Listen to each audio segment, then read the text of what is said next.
הלוויה do Gadol Hador, Rav Chaim Kanievsky, uns בחורים aqui de Yeshivat Shaarei Daat.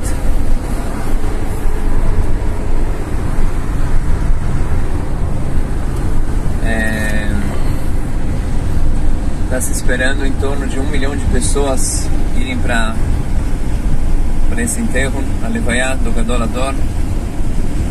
Uma coisa que eu sempre costumo falar, você vê que a grandeza da pessoa não é pelo cargo que ele exerce, porque pessoas que têm kavod, que são honrados por algum cargo, como algum presidente, algum primeiro-ministro, em nenhum lugar do mundo você vai ver um enterro que tem tantas e tantas pessoas participando.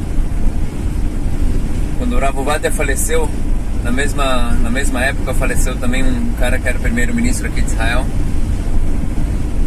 Ariel Sharon. No enterro do Rav Ovadia tiveram em torno de 1 milhão de pessoas.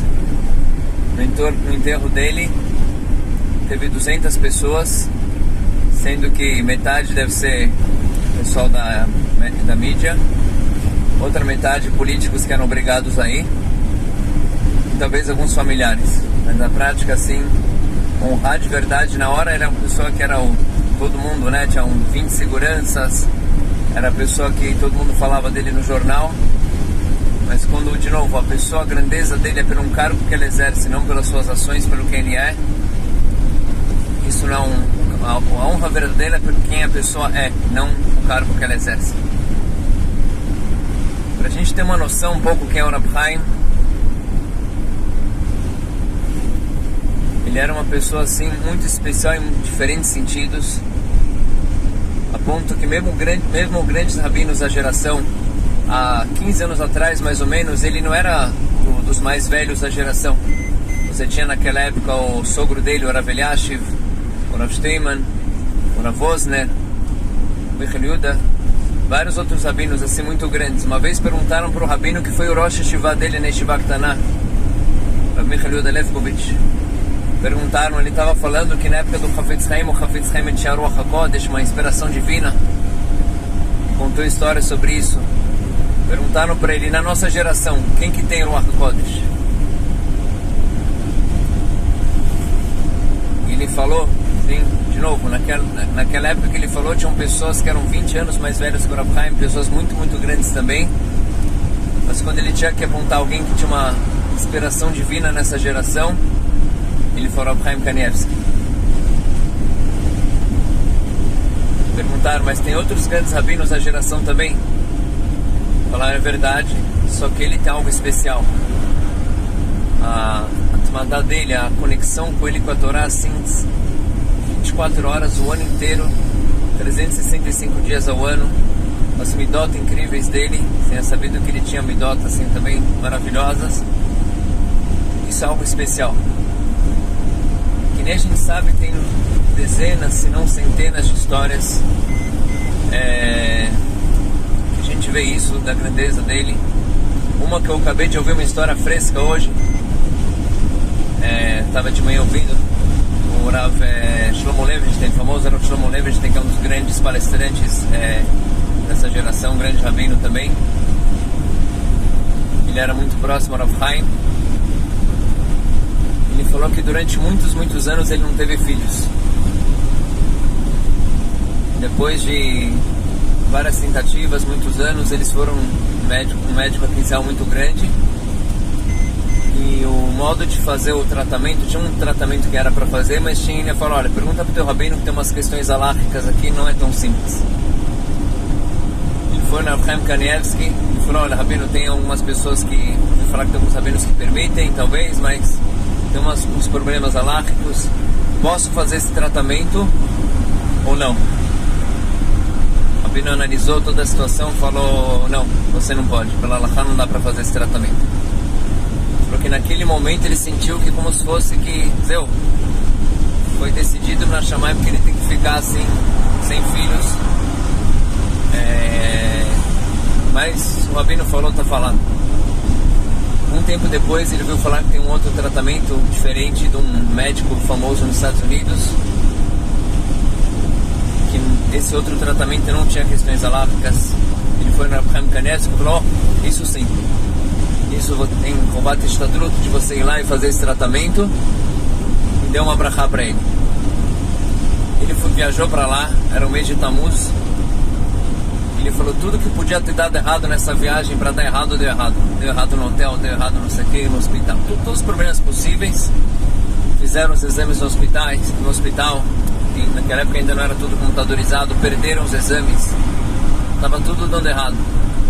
Ele pediu para um primo dele, que é próximo a Rav Chaim, ir lá de novo. Ele falou, o que eu faço? Está dando tudo errado aqui.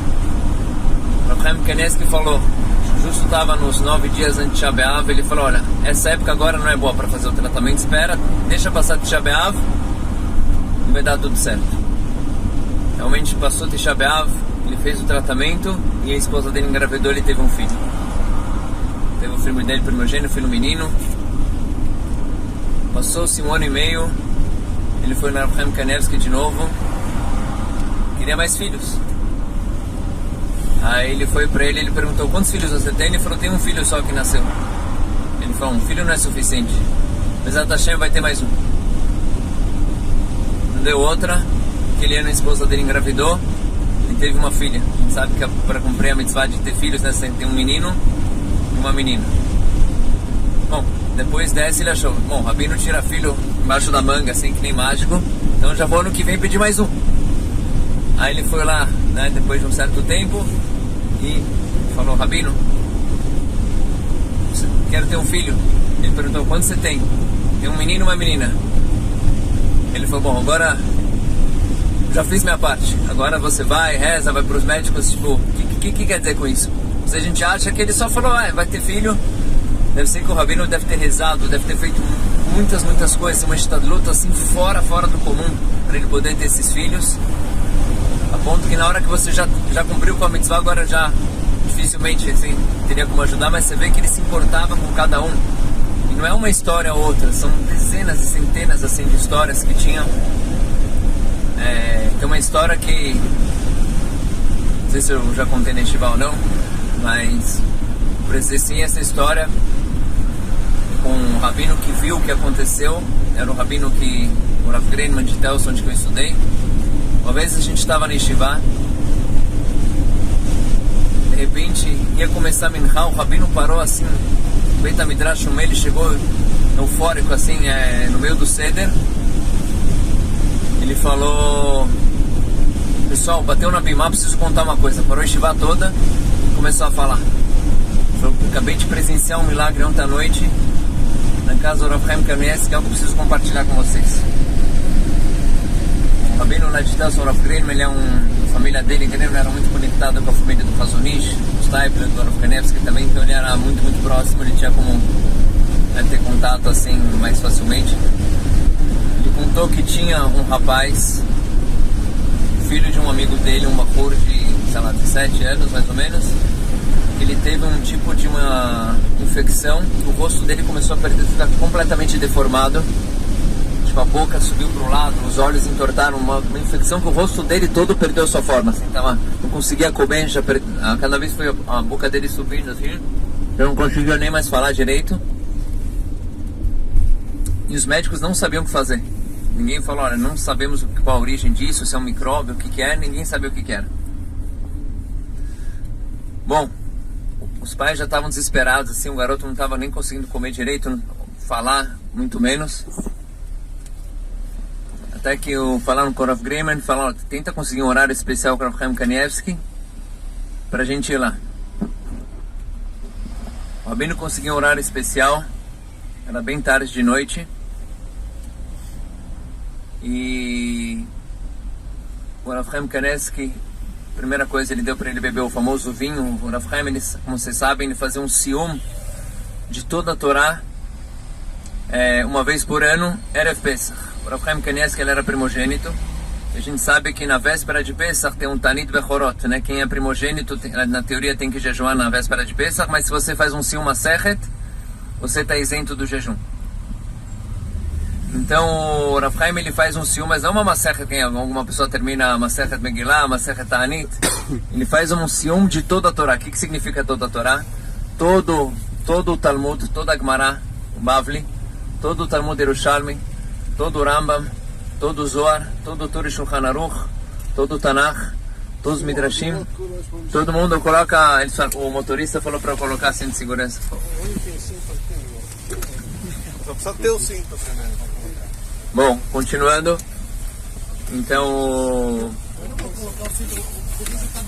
só para vocês terem uma... Vai chamar mais atenção.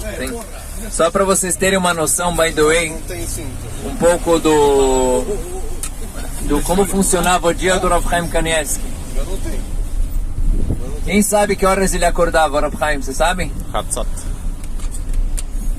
Rav Chaim Kanievsky acordava meia hora depois de Hatzot, ou seja, acordava uma meia-noite e meia mais ou menos, começava o dia fazendo o Tikkun Hatzot, depois ele começava o estudo diário dele, que ele chamava isso de Chovot, minhas dívidas, que eram as obrigações diárias dele. Só para a gente ter um pouco de noção assim do que seria. A gente tem uma dificuldade para estudar um daf por dia, já nos nossos olhos é muito. Ele estudava 8 dapim Bavli, 8 dapim Yerushalmi, acho que uns 8 simanim do Shulchan Aruch, com Torah e Shulchan Aruch, uma coisa cada semana, assim, com todos os comentaristas e tudo. São coisas que podem demorar semanas, assim, estudava uns 8 simanim, assim, isso um siman. Estudava também 8 páginas do Zohar, do Arizal, alguns simanim, alguns prakim no Rambam, se não me engano, acho que uns 8 prakim no Tanakh também. Ou seja, isso aqui era só o começo do dia dele, sim? Apesar de todo o dia cheio, sim? Não é à toa que ele não tinha nenhum segundo livro assim tal. É sabido que ele só conseguia escrever os livros dele em anos que nem esse ano, que tem 13 meses. Porque no ano normal ele tinha tanta coisa assim para estudar que não tinha nem tempo direito para escrever os livros. Justo esse ano foi algo incrível, porque olha o que aconteceu. Que dia que ele faleceu? No dia 15 de Adar. Quando que ele terminava o Siyum de toda a Torá? No dia 14 de Nissan. Só que esse ano, pelo fato que é um ano que tem 13 meses, quando que ele terminou de estudar toda a Torá inteira? Na véspera do falecimento dele. Ou seja, ele conseguiu terminar toda a Torá em Purim, lá de Bnei Brak, que no dia seguinte ele faleceu. Teve o Siyum, sim, de toda a Torá Kolá que ele teve esse ano. Justo esse mês era o mês que ele deveria escrever um livro, porque no ano que tem 13 meses, ele tem um mês a mais. E nesse mês a mais é o que ele dedicava para escrever, né, das dezenas dos livros que ele tem. Então isso eram essas rovot dele. Uma vez um cara que tinha muitas dívidas falou para o Rabino: Rabino, tem muitas dívidas. Ele falou para ele sorrindo assim: acredita que eu tenho mais dívidas que você, eu tenho mais rovot. Minhas obrigações assim diárias são também uma dívida muito grande. Mas voltando, então ele chegou lá tarde à noite com esse e o vinho, desculpa, que ele fazia esse Siyum Masechet. Quando você faz um Siyum, você tem um vinho que você faz o Borei Pri Gefen. Ele guardava desse vinho para dar para pessoas específicas e ocasiões que precisavam, que era um vinho que tinha muito mérito, né, de um Siyum de toda a Torá inteira. Então ele deu para esse rapaz que estava com o rosto todo torto beber desse vinho. E depois ele pediu para falar com o rapaz, só ele e o rapaz. Ele ficou com o rapaz 12 minutos. Sabe o que é o Rav Chaim ficar com alguém 12 minutos? É que nem eu ficar conversando com alguém um ano, ou mais, 10 anos, sei lá. 12 minutos do Rav Chaim é algo inédito. Assim, tanto tempo assim de ficar com uma pessoa. Ele falou para ele algumas coisas que ele tinha que receber sobre ele. Uma deles pelo fato que a questão era no rosto dele, né? Ele verificou como que ele fazia a barba dele. O Rav Chaim é sabido que ele nem todas as maneiras, né, que a gente faz a barba hoje em dia com qualquer tipo de máquina, com um barbeador que é kasher pela alahá e tudo. Então tem uma coisa que tem que tomar cuidado, estudar bem essas alahot. Ele falou para ele algo relacionado a isso também, né, que é justo a parte do rosto que ficou. Ele falou: você recebe sobre você cuidar desse assunto. Ele recebeu sobre ele outras coisas mais. E assim se terminaram. O Rav Chaim deu brachá, B'ezrat Hashem, vai ficar bem. O rabino que estava junto, o Rav Grenman, que contou essa história que eu vi de Kli Rishon, ou seja, eu vi diretamente dele no dia seguinte que aconteceu. Não é que você ouviu uma história que ouviu. Eu vi diretamente de quem estava lá e viu com seus próprios olhos. Ele falou: a gente só estava descendo a escada da casa do Rav Chaim, como quem já foi lá, sabe, tem aquela escada, né, que leva para casa dele. ele falou que o Bahur já sentiu um clique no rosto dele, assim, como que se algo tivesse preso, assim, começou a devagarzinho afrouxar. Ele falou que não passou uma hora e pouco, o rosto dele voltou ao normal, panim hadashot baulekan, ou seja, o rosto como se nada tivesse acontecido. Isso que ele já foi em alguns médicos e tratamentos antibióticos, nada ajudou. No mesmo dia que ele bebeu o vinho do Rav Chaim, teve a brachá dele, recebeu sobre ele o que ele falou. Ele falou que ele se curou 100%, ele falou, vi isso com meus próprios olhos. E assim são, né, dezenas e dezenas de histórias que a gente tinha com ele. Ele era uma pessoa muito grande. A parte de Midot, justo eu vi uma história hoje de manhã cedo, que chegou uma pessoa em Purim para ele e deu isso em Purim há 3 anos atrás. Ele trouxe uma sacolinha, tipo que nem essas, quando você vai numa padaria, numa máfia, que você compra umas burecas, tinha umas 2 burecas assim, um saco assim, tipo que nem da Nehama. E ele falou para o Rav Chaim, esse é meu presente para você, um Mishloach Manot. Só que não era algo Mishloach Manot assim, mechubada, era um Mishloach Manot caprichado. Ele deu um saquinho com 2 burecas assim.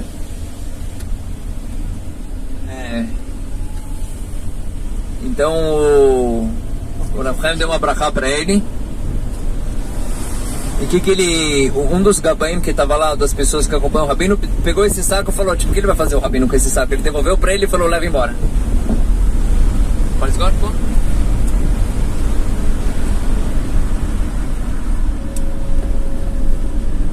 Aí passou alguns segundos, o Rav Chaim falou, calma aí, você devolveu para ele o saquinho com as burecas? Aí ele falou para mim, por que você está com fome? Não, eu tô brincando, né? Ele falou, mas Rav, tipo, o que você vai fazer com essas burecas? Eu falei, nome é roubado, não é respeitoso pro Rabino? Ele falou, como assim? A pessoa te dá um presente, se devolve pra pessoa que te dá um presente, coitado? O cara vai se ofender. Chama ele aqui de volta. Fala pra ele que eu quero receber o saquinho com as burecas dele. Aí foram, não acharam o cara. O Rabino falou, paro toda a Kabbalat Kalagé, até vocês não acharem o cara, não recebo mais ninguém. Sim? E os caras desesperados foram correndo, acharam ele numa rua lá por perto, trouxeram ele, o Rav Chaim recebeu o saquinho com as 2 burecas secas lá dele, deu uma brachá pra ele, e assim, ou seja, você vê a sensibilidade. Se uma pessoa viu, esse achou que era um presente pro Rabino, não sei o que, ele achou que era algo legal, e ele deu, se você vai e devolve, a pessoa vai ficar meio mal, pô, o Rabino nem pegou o que eu levei pra ele. Então ele sentiu essa dor, se preocupou, falou, vou até não encontrar a pessoa, ele não ia ficar sossegado se ele não encontrasse ela. Outra coisa fazer uma pausa, mas só para mais uma história interessante assim, que a gente tem que saber quem era o casal Kanievski. A esposa dele também era uma esposa muito tzadiká. Ela era filha do Rav Eliashiv, chamava Batsheva Esther, esposa do Rav Kanievski. Era um casal assim, tipo, que Am Israel deve muito a ele. A esposa dele, só ser esposa de um marido nesse nível já exige muito da esposa.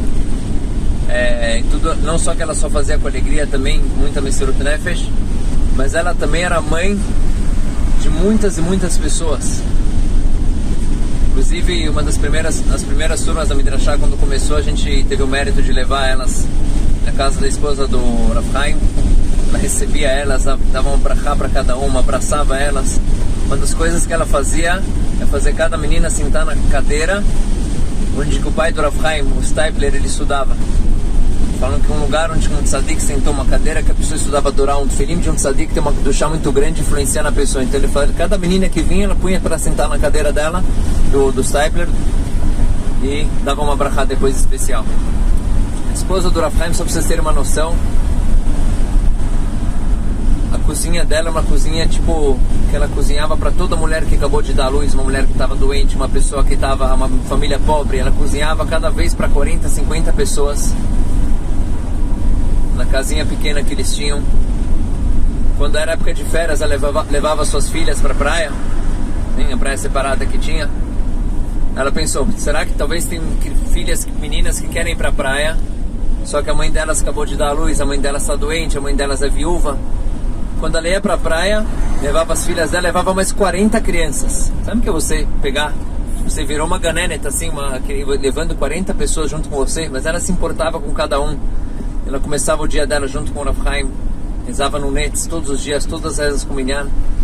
Era algo assim, fora do comum. Tem inclusive um livro das histórias da vida dela em português, chamado Rabanito, o nome do livro, muito, muito especial. E você vê que é um casal assim, eles, apesar de tantas ocupações dos dois, o Rav Chaim, sabendo que a parte de, essa é uma lição para cada um de nós de Shalom Bait dele, o respeito que ele tinha pela esposa era algo assim fora do comum.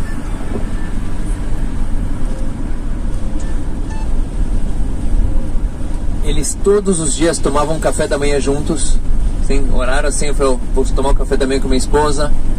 Eles tinham, né, o horário deles, assim, tal, que eles conversavam, que eles sentavam juntos. E isso para ele era parte da rotina dele. Como da mesma forma que ele tinha os horários de estudo, ele tinha horário com a esposa, o respeito que ele tinha por ela e a apreciação eram muito, muito grandes também. Para finalizar, algumas alachot, assim, talvez já falaram, mas só citar aqui. Quando falece um gadolador, na levaiá dele tem uma obrigação, de novo, recomendável quem não puder, ok? Mas fazer uma criá, ou seja, em relação a, né, quando uma pessoa está de luto, ela rasga a blusa dela em sinal de luto. Então, quem puder fazer criar, seria uma mitzvah nesse caso. Pelo fato que é um gadolador, tem algumas alachot de luto, ou seja, nesse dia para a pessoa não comer carne, não tomar vinho, que nem quando alguém está de luto. Não é para ouvir música até o final do dia. Ou seja, realmente é um luto não só quando um gadolador falece, não é um luto pessoal só da família, e sim um luto coletivo. O principal que a gente tem que, né, nesses momentos no falecimento do tzadik, não é só quando a gente está participando dessa levaiá, é para a gente aprender das midot deles, hein? Da sensibilidade que ele tinha, ele sabido qualquer pessoa vinha, tipo, realmente ele sentia a dor das pessoas, o sofrimento delas. Só mais uma história que eu lembrei agora, que é tanta coisa, mas olha essa história. Tinha um casal que eles durante 13 anos não tiveram filhos. Foram no Rav Chaim, deu uma brachá especial para eles, nasceu um filho. Esse filho com 12 anos, antes do Bar Mitzvah, 2 meses antes do Bar Mitzvah, descobriram que ele tinha aquela doença, estava com câncer. Se passaram 3 anos em tratamentos assim tal, infelizmente o garotinho morreu. Era filho único. O Rav Chaim, ele foi consolar esse casal e quando o Rav Chaim ele estava saindo da casa, né, ele ouviu um choro assim, um grito muito forte da esposa. Aí ele perguntou, o que ela falou? Ela falou, Rabino, me abençoe que eu tenha filhos.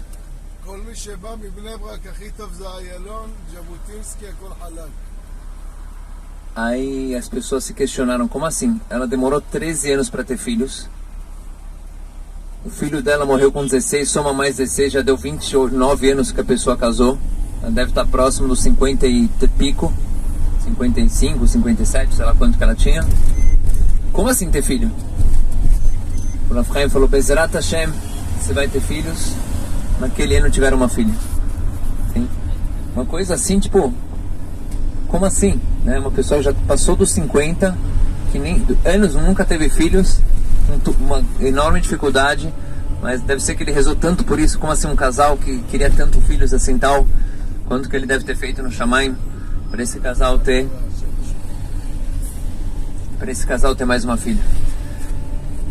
É muito importante, se a gente puder, cada um de nós assim, que é nesse momento assim tão chave, que cada um de nós receba sobre ele alguma coisa pequena, alguma anhagás, que nem o Rav Chaim, por exemplo, tinha essa questão de estudos diários, uma coisa que eu também sempre recomendo, que é uma das maiores maneiras de que você crescer como pessoa, crescer em Torá, é você fazer coisas cotidianas, diárias, em um estudo de Mishnayot diários, de Halachot diários, alguma coisa que você tenha 2 Halachot por dia, uma Mishnah por dia, um Amud por dia, o que seja, cada um a seu nível, algo diário, cotidiano que a gente possa fazer, da mesma forma que ele nos inspirou tanto com as suas, né, com a sua Tmandá. Mesmo agora que ele estava, tipo, os últimos meses, ele estava muito fraco, sim, muito fraco mesmo, mas mesmo assim manteve todos os seus estudos e toda a sua rotina. Então acho que seria bom cada um de nós se inspirar, receber Ilui Nishmato, né? Alguma Kabbalah, alguma coisa que a gente vai receber sobre nós. E que Bezat Hashem seja a última perca nossa antes da vinda do Mashiach. E que Bezat Hashem em breve a gente possa ver a Tchiat HaMetim e todos os Tzadikim, a gente está perto deles. Bibet Mashiach Tzidkenu Mimra Be'amenu Amen Ve'amen.